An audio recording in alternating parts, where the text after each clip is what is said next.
University మంచి భవిష్యత్తు కోసం తెలుగు విద్యార్థులు ఇష్టపడే యూనివర్సిటీ. కాల్ 9059052378 9059052379.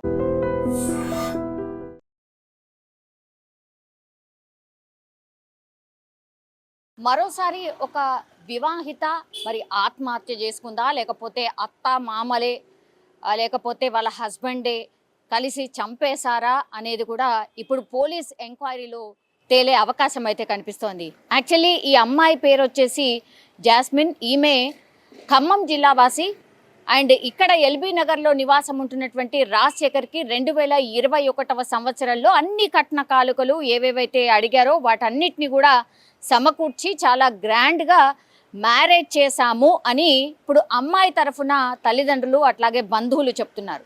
అయితే పెళ్ళైన తర్వాత అంటే 2021 మ్యారేజ్ అయితే కేవలం ఒక 4 నెలలు 5 నెలలు మాత్రమే మంచిగా చూసుకున్నారు. ఆ తర్వాత మాత్రం అన్ని విధాలుగా మా అమ్మాయిని టార్చర్ పెట్టడం స్టార్ట్ చేశారు. అన్నిటికీ అనుమానమే. కేవలం ఆ 2 గదుల్లోనే ఆమె ఉండాల్సిందే, బయట బాల్కనీలో కూడా అడుగు పెట్టకూడదు. ఎందుకంటే మా అమ్మాయి అందంగా ఉంటుంది కాబట్టి పూర్తిగా అనుమానం పెట్టుకున్నాడు వాళ్ళ హస్బెండ్, అట్లాగే వాళ్ళ అత్త కూడా. సో ఎవరితోని మాట్లాడినా ఎవరు కనిపించినా అంటే అన్నిటికీ అనుమాన పడేవారు. అట్లాగే నువ్వు కట్నం చాలా తక్కువ తెచ్చావు, కట్నం తీసుకురా, మాకు డబ్బులు అవసరం ఉన్నాయి, మాకు అది కావాలి ఇది కావాలి అంటూ టార్చర్ పెట్టడమే కాకుండా ఆమె మీద చాలా టైమ్స్ కొట్టిన సందర్భాలు కూడా ఉన్నాయి. అయితే ఒక 2 సంవత్సరాల క్రితం ఇట్లనే చాలా పెద్దగా కొట్టడం చేయడం చేస్తే మా అమ్మాయిని మేము తీసుకొచ్చాం. పూర్తిగా గాయాల పాలైనటువంటి మా అమ్మాయికి ట్రీట్మెంట్ చేసిన తర్వాత మేము ఒకటే చెప్పాం, మేమైతే మా అమ్మాయిని పంపించాం, మీ మీద కేసు పెడుతున్నాం అన్న మాట చెప్పిన తర్వాత వాళ్ళ బంధుమిత్రులు అందరు వచ్చారు. కానీ అప్పుడు కేవలం లేడీస్ వస్తే మేము పంపించము, ఖచ్చితంగా మీ తరఫున పెద్దవాళ్ళు ఎవరైనా రావాల్సిందే, వచ్చిన తర్వాత కానీ మేము మాట్లాడి పంపించాం, అప్పటి వరకు మీకు కేసు పెడతాము, విమెన్ వింగ్కి సంబంధించిన దాంట్లో కేసు పెడతాము అని ఖమ్మంలో ఉన్నప్పుడు వీళ్ళు స్పష్టంగా ఈ వాళ్ళ హస్బెండ్ వాళ్ళ బంధువులకైతే చెప్పడం జరిగింది. అయితే వాళ్ళు ఒకటే అడిగారు, మా మీద కేసు అయితే దయచేసి పెట్టకండి, ఓకే మీరు అంటున్నారు కదా, మేమైతే తీసుకుపోవడానికి రెడీ ఉన్నాం, మా అమ్మాయి లాగా చూసుకుంటామని నమ్మబలికి ఆ తర్వాత వాళ్ళు ఇచ్చినటువంటి ఒక 4 కౌన్సిలింగ్ ఏవో ఉంటే ఆ 4 కౌన్సిలింగ్కి కూడా ప్రాపర్గా హాజరై అన్ని కౌన్సిలింగ్లు తీసుకున్న తర్వాత వీళ్ళ అమ్మాయిని తీసుకొని వెళ్ళారు. వెళ్ళిన తెల్లవారు నుంచి కూడా సేమ్ అదే ధోరణి, మళ్ళీ అదే టార్చర్ పెట్టడం కొట్టడం చేశారు. ఇంకా ఏమనుకుందో ఏందో మా అమ్మాయి, మరి ఏం జరిగిందో తెలియదు. కానీ నిన్న మొన్న అంటే 2 రోజుల క్రితం నుంచి కూడా మా అమ్మాయి నాతో మాట్లాడలేదు.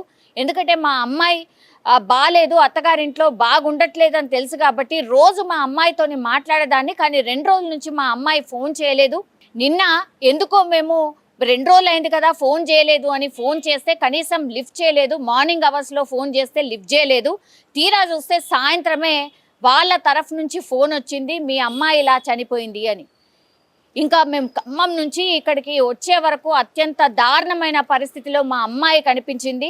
వాళ్ళు ఒకటే క్వశ్చన్ చేస్తున్నారు, యాక్చువల్లీ ఉరి వేసుకుంటే ఒకవేళ మా అమ్మాయి చున్నీతోనో లేకపోతే దగ్గరలో ఉన్నటువంటి ఆ శారీనో ఇంకేదో దాంతో వేసుకోవాలి. కానీ అక్కడ కంప్లీట్లీ కనిపిస్తుంది ఆ ఫ్యాన్కి అట్లాగే ఆమె మెడకి ఉన్నటువంటి వైర్ ఏదైతే ఉందో ఆ వైర్తోని ఉరి వేసుకున్న పరిస్థితి ఉంది. ఒకటే అడుగుతున్నా, మా అమ్మాయి హైట్ వచ్చేసి 5 అంగుళాలు, అక్కడ ఫ్యాన్కి ప్లస్ కింద భూమికి ఉన్నటువంటి డిస్టెన్స్ 5.5 అంగుళాలు అట్లా మాత్రమే ఉంది. ఎట్లా సాధ్యం అవుతుంది ఇది? ఉరి వేసుకోలేదు ఖచ్చితంగా, ఎందుకంటే మా అమ్మాయి శరీరం మీద కూడా పూర్తి గాయాల మార్కులు ఉన్నాయి, కమిలిపోయినట్టుగా ఉంది బాడీ మీద కూడా. సో కొట్టి అత్త అట్లాగే హస్బెండే చంపేశారు అని క్లియర్ కట్గా చెప్తున్న పరిస్థితి అయితే కనిపిస్తోంది. ఈ కేసులో ఏం జరిగిందో తెలియదు కానీ 2021లో 4 నెలల నుంచి టార్చర్ చేస్తే ఇట్లాంటి టార్చర్ చేసే హస్బెండ్ సరే ఎవరైనా సరే బాగుండాలి. ఎందుకంటే అమ్మాయికి ఒకసారి మ్యారేజ్ చేసిన తర్వాత చిన్న చిన్న గొడవలు వస్తే సర్ది చెప్పడానికి ప్రయత్నిస్తూ ఉంటారు. అట్లాగే పెద్ద మనుషుల పంచాయతీలు అయిన తర్వాత సెటిల్ అయ్యి మళ్ళీ మంచిగా కాపురం చేసుకున్న సందర్భాలు ఉంది.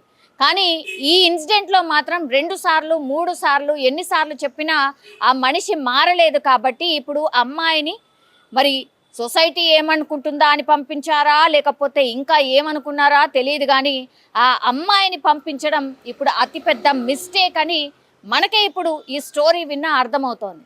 సో పాపం ఆమె ఏమీ చెయ్యలేక, ఒకవేళ చెప్పినా మళ్ళీ సర్ది చెప్పి మళ్ళీ ఇక్కడికే పంపిస్తారు అనుకుందా, ఏమైందో తెలియదు. బట్ లాస్ట్కి వస్తే అమ్మాయి ప్రాణం అయితే పోయినటువంటి సందర్భం అయితే కనిపిస్తోంది. ఈ విషయంలో నిజంగా ఎవరిది తప్పు, మీకు ఏమనిపిస్తోంది యాజ్ ఎ వ్యూయర్గా? కామెంట్ చేసి దయచేసి చెప్పాల్సిందిగా కోరుతున్నాం. నమస్తే సార్, నా పేరు కట్టా సుభాషిణి, మా ఆయన పేరు కట్టా వెంకటేశ్వర్లు. మాకు 2 అమ్మాయిలు. మాకు ఈ చిన్న అమ్మాయి, మా అమ్మాయి ఇప్పుడు చనిపోయిన అమ్మాయి, మా చిన్న అమ్మాయి. ఆమెకి 2021 సెప్టెంబర్ 1 తారీఖున మేము ఘనంగా బంధుమిత్ర సభ వారి వారంతో ఘనంగా పెళ్లి చేసి పంపించాం సార్. పెళ్లి చేసినప్పుడు బాగానే ఉన్నారు సార్. 4 నెలల తర్వాత నుంచి ఆమెకి టార్చర్ మొదలైంది సార్. ఏ రకంగా అంటే అన్ని రకాలుగా అన్ని వైపుల నుంచి ఒత్తిడి తీసుకొచ్చి మా అమ్మాయిని బాగా టార్చర్ పెట్టారు సార్. డబ్బుల కోసం బాగా ఇబ్బందులు పెట్టారు సార్ మా అమ్మాయిని. మా అమ్మాయి తట్టుకోలేక పోయిన సంవత్సరం 2 సంవత్సరాల బ్యాగ్ కూడా బాగా కొట్టాడు సార్. విపరీతంగా కొట్టి లేవలేకుండా చేస్తే బాగు చేయించుకున్నాను సార్. తీసుకెళ్లి బాగు చేయించుకున్నాక మళ్ళీ వచ్చాడు తీసుకెళ్ళడానికి. వస్తే అట్లా కాదు, మీ పెద్ద మనుషుల్ని తీసుకొని రా అంటే పెద్ద మనుషుల్ని తీసుకొని వచ్చారు సార్. పెద్ద మనుషుల్ని తీసుకొని వచ్చినా వాళ్ళు లేడీస్ని తీసుకొని వస్తే మేము లేడీస్ని తీసుకొని వస్తే పంపించము కదా, పెద్ద మనుషులు కావాలి అంటే వాళ్ళ పెద్ద మనుషుల్ని కూడా పట్టుకొని వచ్చారు సార్. మాట్లాడి చెప్పారు, మేమేమి చేయము, మేమేమి ఇది చేయము, మిమ్మల్ని మీ అమ్మాయిని మా అమ్మాయి లాగా చూసుకుంటామని వాళ్ళు తీసుకెళ్లారు సార్. అంతటితోటి బాగానే ఉంది. తీసుకెళ్లిన నెక్స్ట్ డే నుంచి మళ్ళీ టార్చర్ మొదలు సార్. తెల్లవారు ఇవాళ తీసుకెళ్ళిండు, నైట్ వాళ్ళు వచ్చేసరికే 10 అయింది. తెల్లవారి పొద్దున మళ్ళీ గోల, మీ నాన్నకి ఇది, మీ నాన్నకి అది. ఇంకా ఆయన వర్షనం ఎట్లుంటదంటే సార్, ఏ మాసలో కూడా అట్లా ఉండరు సార్. ఇవాళ కూలి పని చేసుకునేవాడు భార్యని బ్రహ్మాండంగా చూసుకుంటాడు సార్. భార్యని బ్రహ్మాండంగా చూసుకోలేని వ్యక్తి పెళ్లి చేసుకోకూడదు సార్. ఒకటే ఎందుకు వేధిస్తున్నాడు? మా అమ్మాయి ముద్దుగా ఉంటది, అందంగా ఉంటది, వాడికి అనుమానం. ఆమె ఇంట్లో కాలు బయట పెట్టదండి. ఇంట్లో ఉన్న కాలు బయట పెట్టదు. బయట సెల్లార్ లో కూర్చున్నా కూడా ఆయనకి నచ్చదు. ఏమైనా ఆ 2 గదులు, ఆ గదులు అంటే అట్లీస్ట్ కొరియర్ బాయ్ వచ్చినా కూడా ఆమె బయటికి ఇట్లా రావడానికి లేదు సార్. అది నేను ప్రత్యక్షంగా చూశాను సార్. మేము ఇచ్చే బోడీ డబ్బులకి ఇంకా దానికి ఇంకోటి మీరు యాడ్ చేసుకోవచ్చు సార్. ఆ పదం నేను మాట్లాడలేదు, నేను మాట్లాడితే బాగోదు సార్. మేము సూసైడ్ నోట్ అలాంటి ఏం లేవండి. మా అమ్మాయి సార్ పోయిన సంవత్సరం ఇట్లనే చేస్తే మాట్లాడి తీసుకొచ్చారు. మళ్ళీ సెప్టెంబర్ లో మళ్ళీ ఇది రిపీట్ అయింది. మా అమ్మాయి గాయాలతో మా ఇంటికి వచ్చింది. మేము ఖమ్మం ఉమెన్ పోలీస్ లో మేము కేసు పెట్టాము. కేసు పెడితే వాళ్ళు అన్నారు కౌన్సిలింగ్ ఇస్తారమ్మా, 4 కౌన్సిలింగ్ ఇచ్చినాక అన్ని సర్దుకుంటే చూద్దాం, లేకుంటే లేదు అని చెప్పారు సార్. 4 సార్లు కౌన్సిలింగ్ చేశారు. పెద్ద మనుషులు తీసుకొని వచ్చారు. ఆలయాల పడి లేదు మేము ఏం కాదు అని చెప్పి ఇది చేశారు. 4 నెలల తర్వాత జనవరిలో తీసుకొచ్చారు సార్. జనవరిలో వచ్చిన కానుంచి మళ్ళీ అది రిపీట్ సార్.